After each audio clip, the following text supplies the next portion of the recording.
Hello everyone.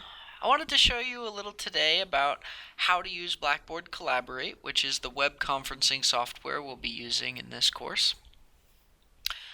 You'll see a page like this when Blackboard Collaborate is set up within the course.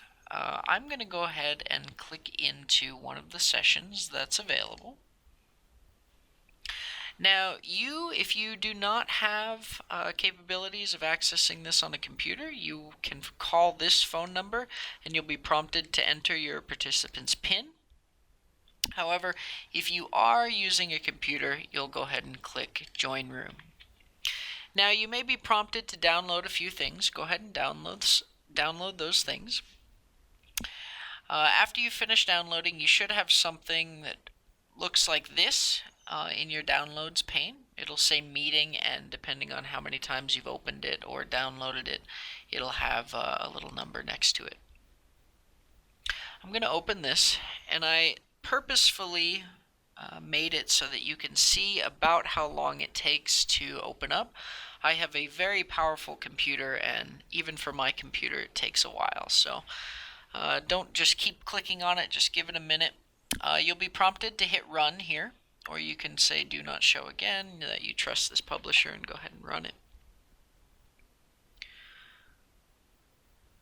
Again, showing you how long it takes to kind of initialize here, and it doesn't appear to be doing anything on the screen, so it's a little confusing, but there it goes. Connecting to the host, authenticating, fantastic. Now, the first thing that'll happen, you'll be prompted if you want to start recording. You don't necessarily need to do that right away, but you can, or you can go ahead and click the record button up in the top right corner, and it will record the session, audio and video. So, a couple of things here. First thing is knowing what different tools do. So you'll see that this is it looks like a pencil, so you can draw things on our interactive whiteboard, which is pretty neat.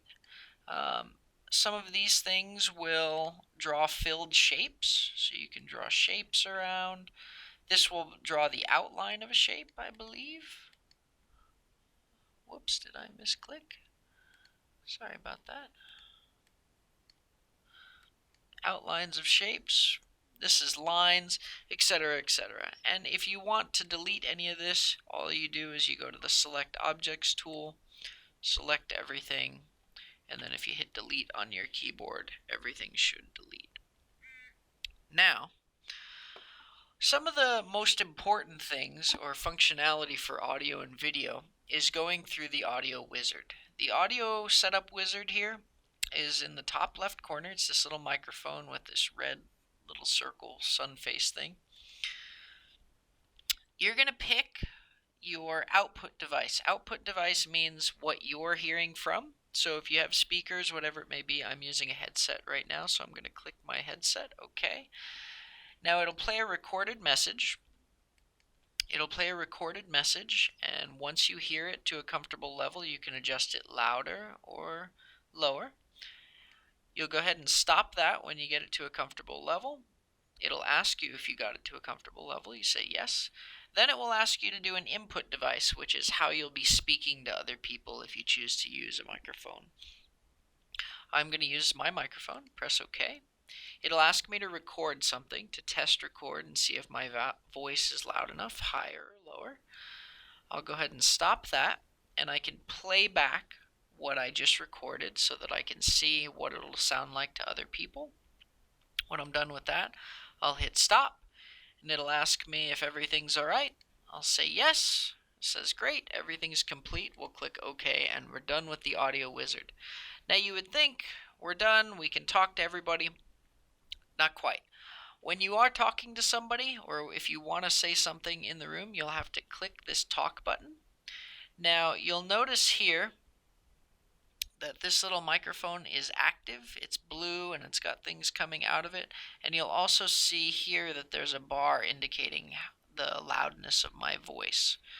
So make sure that you have this off when you're just kind of sitting there, and make sure it's on when you are indeed talking to your peers. Now there are a couple of other cool functionalities. You can respond to polls. This is your respond to poll. You can say yes, no, or you don't want to give a response. You can raise your hand. You can say that you're stepping away, or you can do certain emotions. You can say confusion, or you approve, disapprove, smiley face, etc. It just some tools added so that you can put some more emotion into this online session. Now, if there was another user in the chat, I could show you how to do a private chat with those people, but all you would need to do is double click their name. It'll start a little chat down here as a private message. You'll see that I can tab through the room and to specifically the moderators here. You'll see that we do have some emotion cons here. You can pick any of these that you'd like to, again, further communicate what you're trying to say. Last thing I want to show you is that you can load content into this thing and then interact with it. So I'm going to load something. How about scholarship workshop? It'll load my PowerPoint. Give it a minute here. It's converting my PowerPoint.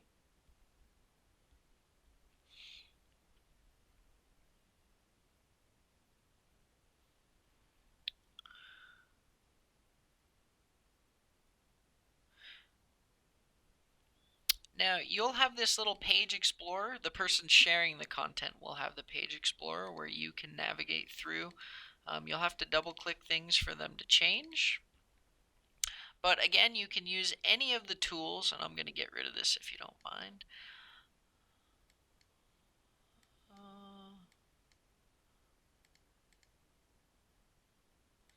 That is glitching out on me. Here we go. Let's just move it to the side here. You can use any of the tools that we talked about previously. Maybe you're trying to circle something or indicate something specific on a PowerPoint. You want to really highlight something. You, again, can use all of these tools throughout your presentation.